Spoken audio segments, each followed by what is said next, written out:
जे knowledge. तो हम कर रहे थे आपकी 10th साइंस का chapter number 14 that is sources of energy. तो करते हैं फुल एनर्जी के साथ स्टार्ट। आज का टॉपिक है सोलर एनर्जी। सोलर एनर्जी से क्या समझते हो आप? सोलर एनर्जी मीन्स सन की एनर्जी। क्लियर? सो हमें पता है that sun has an enormous amount of energy कि सन के पास बहुत अमाउंट ऑफ एनर्जी है, बहुत एनर्जी है जो कभी खत्म नहीं होने वाली है। इट मीन्स कि सोलर एनर्जी हमारे लिए एक अच्छा सोर्स है एनर्जी का।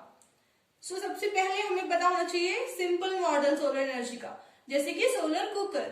सो सोलर कुकर में क्या सिस्टम होता है? सोलर कुकर का ये एक ब्लैक कलर से कोटेड मेटल का सरफेस होता है।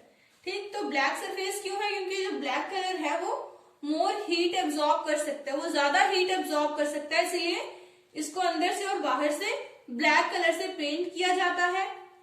और इसके जो ढक्कन के ऊपर है वो क्या लगा होता है? यहाँ पे मिरर लगा होता है। मिरर क्यों? Because mirror focus the sun rays. जो भी सन रेज आएंगे मिरर उनको एक पॉइंट पे फोकस करेगा और रिफ्लेक्ट करेगा यहाँ पे।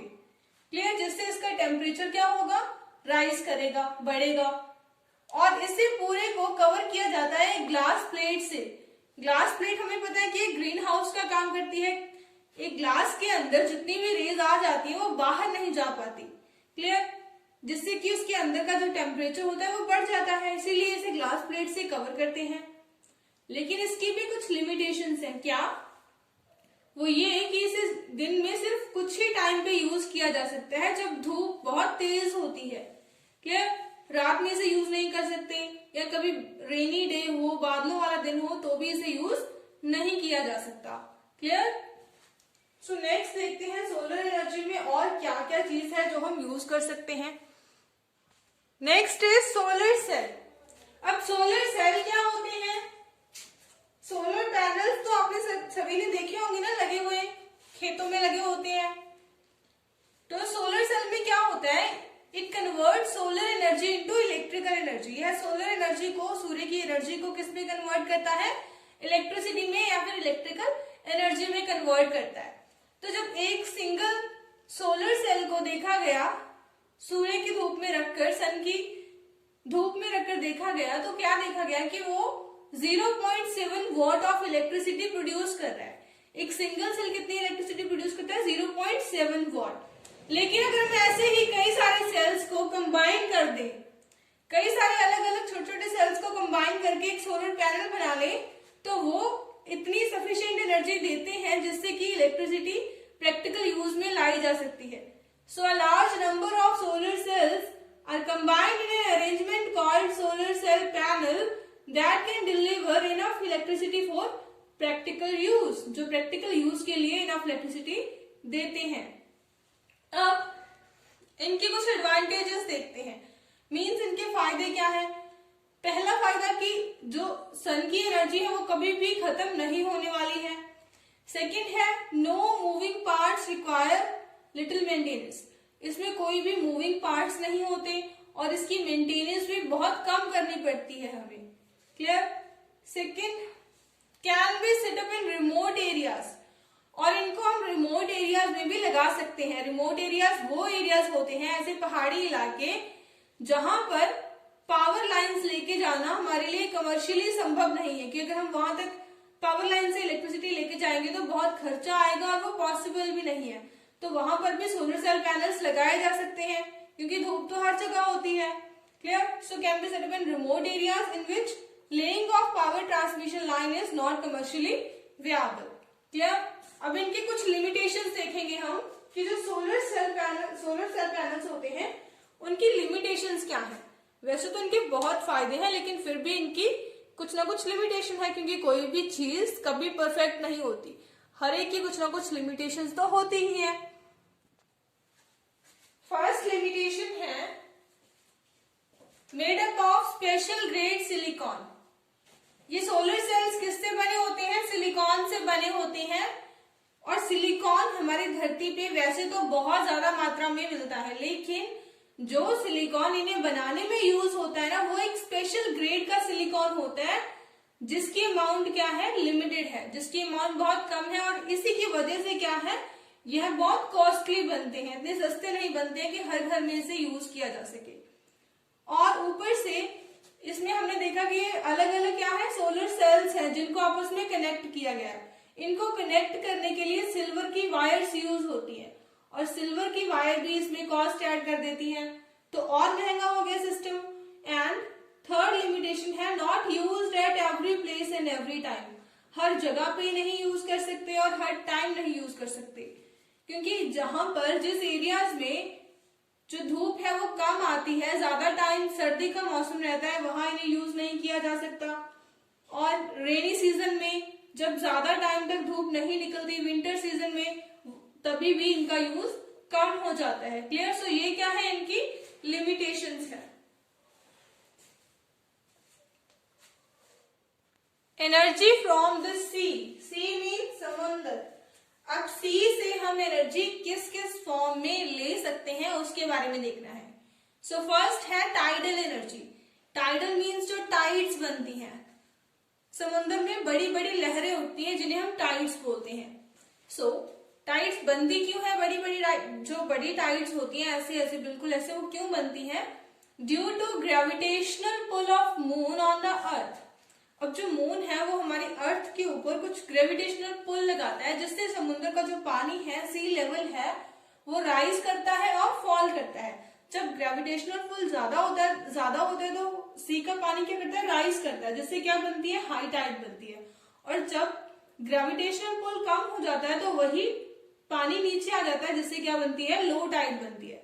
अब जैसे ही हाई टाइड, पानी एकदम से ऐसे जाएगा तो यहाँ लगे होते हैं टरबाइंस, वो टरबाइंस ऐसे से घूमेगी, और जैसे ही लो टाइड आएगी, पानी ऐसे आएगा, तो वो फिर से टरबाइन घूमेगी, जो कि जनरेटर के साथ कनेक्टेड होती है, जिससे इलेक्ट्रिसिटी प्रोड्यूस होती है। Clear? So turbine is fixed at opening of dam. Sea की ओपनिंग पे एक डैम बनाया जाता है, जिसकी ओपनिंग पे टरबाइन लगाई जाती है। सो टरबाइन क्या करती है, it convert tidal energy into electricity. Tidal energy से टरबाइन घूमती है, जिससे क्या बनती है, इलेक्ट्रिसिटी बनती है। क्लियर? सो ये था आपका टाइडल एनर्जी वाला कंसेप्ट। नेक्स्ट देखते हैं वेव एनर्जी। वेव एनर्जी क्या होती है? वेव एनर्जी समंदर में ही बनती है। वेव्स भी ऐसे छोटी छोटी लहरें होती हैं। टाइड होती है बड़ी लहरें, वेव्स होती है छोटी छोटी लहरें जो कि बहुत तेज चलती हैं। सो यहाँ पे हमें क्या करना है, वेव्स में क्या होती है, काइनेटिक एनर्जी, तो इसी काइनेटिक एनर्जी को कन्वर्ट करना है हमें इलेक्ट्रिकल एनर्जी में। सिमिलर मैनर में ही टरबाइंस लगी होंगी, तो जब वेव्स चलेंगी तो वो टरबाइंस घूमती हैं, जिससे फर्दर इलेक्ट्रिसिटी बनती है। सो वेव्स जनरेट क्यों होती है सी में? Due to strong winds. जब हवा चलती है सी के ऊपर तो वो पानी को अपने साथ भाग के लेके जाती है। तो अगर ज्यादा स्ट्रॉन्ग हवा है तो वो पानी को तेजी से अपने साथ लेके जाएगी, तो वहां जनरेट होंगी वेव्स, और वेव्स से क्या बनती है, फर्दर इलेक्ट्रिकल एनर्जी। लेकिन इसकी एक लिमिटेशन है कि ये सिर्फ उन्हीं जगह पे, उन्हीं प्लेसेस पे अवेलेबल है ऐसा करना जहां पे जो वेव्स हैं वो बहुत स्ट्रांग होंगी। अब हर जगह तो हवा ज्यादा तेज नहीं चलती। क्लियर? सो ये इसकी एक लिमिटेशन है। नेक्स्ट टॉपिक देखते हैं, ocean thermal energy. Ocean thermal energy means, thermal का मतलब होता है टेम्परेचर, ओशियन मीन्स समुद्र। अब समुद्र का टेम्परेचर से क्या रिश्ता, लेकिन होता है कैसे, क्योंकि जो सन होता है ना, सन समुद्र के जो ऊपर वाले सरफेस वाले पानी को, सरफेस वाटर को गर्म कर देता है। सो उससे क्या हो जाता है, सरफेस वाटर क्या हो जाता है, वार्म हो जाता है, इसका टेम्परेचर काफी हाई हो जाता है, अप्रॉक्स 25 डिग्री सेल्सियस इसका टेम्परेचर होता है। और यहां से सरफेस से अगर हम 2 किलोमीटर नीचे जाएंगे तो उस दोनों वाटर्स में कितना डिफरेंस होता है, 20 डिग्री सेल्सियस का डिफरेंस होता है। यहाँ अगर सरफेस वाटर 25 डिग्री सेल्सियस है तो 2 किलोमीटर नीचे जो पानी होगा वो 5 डिग्री सेल्सियस पे होगा। इट मीन्स यहाँ पे होगा कोल्ड वाटर और यहाँ पे होगा वार्म वाटर, और इसी टेम्परेचर डिफरेंस को हमें यूज करना है एनर्जी को जनरेट करने में। तो वो हम कैसे करेंगे, उसके लिए हमें क्या चाहिए, एक ऐसा लिक्विड जो 25 डिग्री सेल्सियस मीन्स की जिसका बॉइलिंग पॉइंट कम हो, जो इतना टेम्परेचर आते ही बॉयल हो जाए। तो ऐसा लिक्विड होता है अमोनिया। तो यहाँ पर एक अमोनिया पंप लगा होता है, तो अमोनिया पंप से जो अमोनिया लिक्विड है वो यहाँ जाता है, और इस बॉक्स के चारों तरफ क्या होता है, वार्म वाटर, जो कितना होता है 25 डिग्री सेल्सियस। और जहां यहाँ पर पहुंचते ही अमोनिया लिक्विड क्या होने लगता है, बॉयल होने लगता है। बॉयल होके इसके वेपर्स बन जाते हैं। तो अब इसके वेपर्स जब बनते हैं, हमें पता है कि जो वेपर्स होते हैं, गैस के मॉलिक्यूल्स दूर दूर होते हैं, तो वो ज्यादा प्रेशर लगाते हैं, तो वेपर्स ज्यादा प्रेशर से यहाँ जाते हैं और यहाँ पर लगे होते हैं टर्बाइंस। तो इन वेपर्स के प्रेशर से टर्बाइंस घूमते हैं, जिससे आगे इलेक्ट्रिसिटी जनरेट होती है। और ये जो वेपर्स होते हैं ये बाहर नहीं निकलते, इसी के अंदर से ये सारा सिस्टम बंद होता है और इसी के अंदर से इस पाइप के थ्रू ये वेपर यहाँ इस बॉक्स में आते हैं और इस बॉक्स के चारों ओर कैसा पानी होता है, कोल्ड वाटर, जो कि हम नीचे से पंप करके ऊपर लेके आते हैं। तो इस कोल्ड वाटर से ये वेपर जो होते हैं ये वापस से कंडेंस होके क्या बन जाते हैं, लिक्विड, और फिर से वही लिक्विड कहाँ आता है, अमोनिया पंप में, और ये साइकिल चलती रहती है, जिससे एनर्जी बनती रहती है, हमें मिलती रहती है। क्लियर? सो ये है ओशियन थर्मल एनर्जी का कॉन्सेप्ट। सो इसमें क्या है, water surface is heated by sun while water at depth is cold and this difference in temperature is used to obtain energy। इसमें होता है पहले वार्म वाटर बॉयल करता है लिक्विड अमोनिया को, जिसके वेपर्स बनते हैं और जो हाई प्रेशर पे टर्बाइंस को रन करने के काम आते हैं, जिससे फर्दर इलेक्ट्रिसिटी जनरेट होती है। और इन वेपर्स को कंडेंस करने के लिए यूज करते हैं हम कोल्ड वाटर का, और वापस से वेपर किसमें कन्वर्ट हो जाते हैं, लिक्विड अमोनिया में, फिर से वो बॉयल होता है और ये चक्कर चलता रहता है। Clear?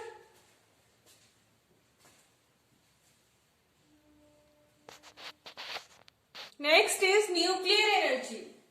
Nuclear energy means nucleus से मिलने वाली एनर्जी।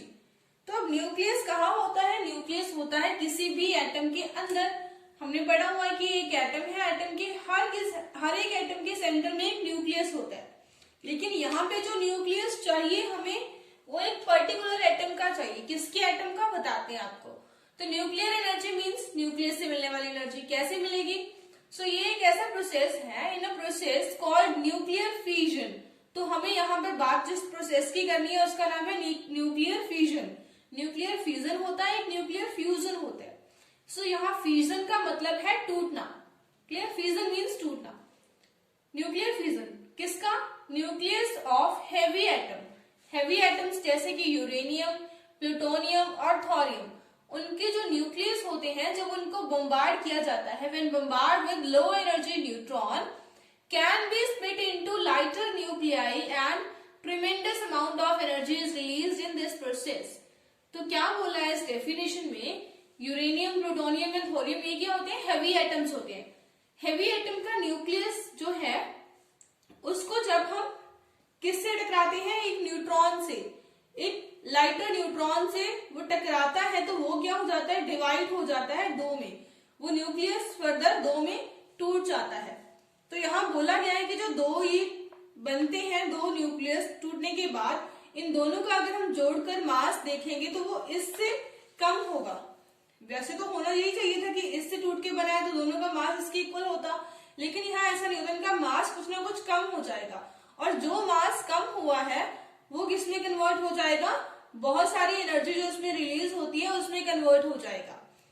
क्लियर? सो फर्दर इनको न्यूक्लियस से टकराएंगे, न्यूट्रॉन से टकराएंगे न्यूक्लियस को, तो ये फर्दर ये फर्दर दो में डिवाइड होगा। Clear?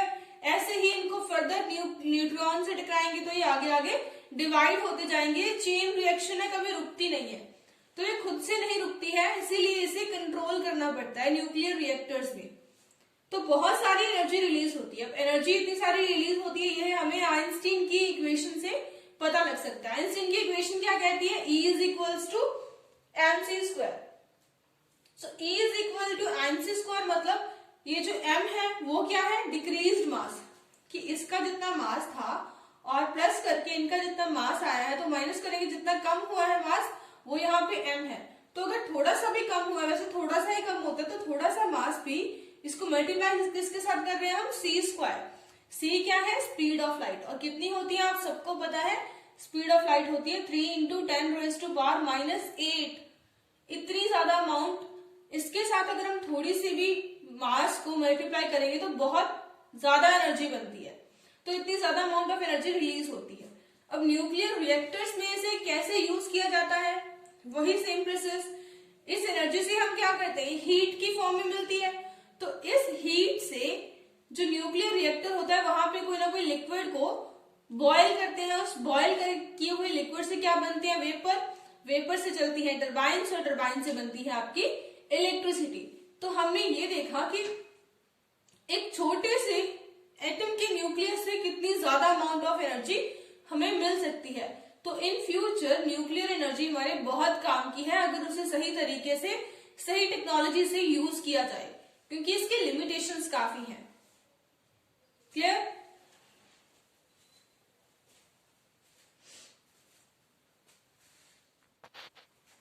So one atom of uranium produces 10 million times more energy than one atom of carbon from the coal. अगर हम कार्बन का कंबशन करते हैं, एक एटम कार्बन का कंबशन करते हैं और एक यूरेनियम से एनर्जी बनाते हैं, तो यूरेनियम से मिलने वाली, यूरेनियम के एक एटम से मिलने वाली एनर्जी 10 मिलियन टाइम ज्यादा होती है कार्बन के एक एटम से मिलने वाली एनर्जी से। देखो कितनी ज्यादा अमाउंट है, कितनी हाई अमाउंट में एनर्जी रिलीज कर सकता है यूरेनियम का एक एटम। अब इसकी लिमिटेशंस क्या है? न्यूक्लियर रिएक्टर्स लगा लिए, लेकिन उसकी कुछ ना कुछ कमियां हर एक की होती है, तो इसकी भी कमियां हैं। इसमें क्या है? जो हार्मफुल वेस्ट निकलता है यूज करने के बाद, जो यूरेनियम का वेस्ट है उसमें भी रेडिएशंस होती हैं जो कि हार्मफुल होती हैं। इम्प्रॉपर न्यूक्लियर वेस्ट स्टोरेज, तो हमारे पास अभी तक न्यूक्लियर वेस्ट को स्टोर करने की कोई टेक्नोलॉजी नहीं है, जिससे क्या होता है? एनवायरमेंटल कंटामिनेशन होती है कि अगर ये न्यूक्लियर वेस्ट कहीं पीने के पानी में या मिट्टी में चला जाए तो ये फर्दर कैंसर कॉजिंग होता है। There is a risk of accidental leakage of radiation from the nuclear reactor, और हमेशा ही न्यूक्लियर रिएक्टर से जिसमें ये यूरेनियम रखा होता है वहां से लीकेज होने का खतरा बना रहता है। लिमिटेड अवेलेबिलिटी ऑफ यूरेनियम, और यूरेनियम जो है वो भी इतना अवेलेबल नहीं है। ये तो नहीं है कि धरती में हर जगह यूरेनियम पाया जाता है, तो यूरेनियम भी पर्टिकुलर प्लेसेस पे ही मिलता है, और हमारे इंडिया में बहुत ही कम ऐसे प्लेसेस है यहाँ पे हमें यूरेनियम मिलता है। क्लियर? अब इंडिया में न्यूक्लियर रिएक्टर्स कहाँ कहाँ पे लगे हुए हैं वो देखते हैं।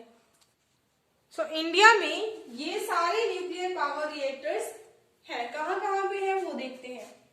फर्स्ट है तारापुर महाराष्ट्र में, सेकंड है राणा प्रताप सागर राजस्थान में, थर्ड है कालपक्कम तमिलनाडु के अंदर है, नरोरा यूपी के अंदर है, और काकरापर गुजरात के अंदर, कायगा कर्नाटका के अंदर है।